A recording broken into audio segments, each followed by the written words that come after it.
Unless you study well. நீ நன்றாக படிக்கவில்லை என்றால் இந்த பக்கம் எந்த சென்டென்ஸ் கரெக்டாக மேட்ச் ஆகும்? அதில் தேர்ட் சென்டென்ஸ் பாருங்கள். You will not pass the exam. உன்னால் எக்ஸாம் பாஸ் பண்ண முடியாது. இந்த மாதிரி ஷஃபில் பண்ணி நான் சென்டென்சஸ் கொடுத்துருக்கேன். அதை கரெக்டான ஆர்டரில் நீங்கள் கொண்டு வந்தீங்கன்னா ஒரு மீனிங்ஃபுல் சென்டென்ஸ் கிடைக்கும். இந்த தோ, அன்லெஸ், இஃப் இது எல்லாமே கன்ஜங்ஷன்ஸ், இணைப்பு சொற்கள். இதில் செகண்ட் சென்டென்ஸ் பாருங்கள்.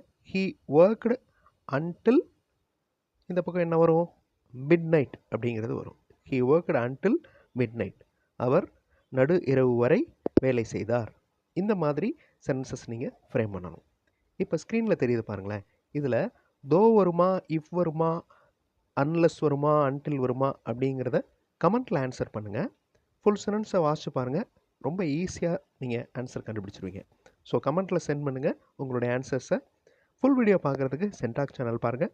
கண்டிப்பாக உங்களுக்கு யூஸ்ஃபுல்லாக இருக்கும். தேங்க்யூ.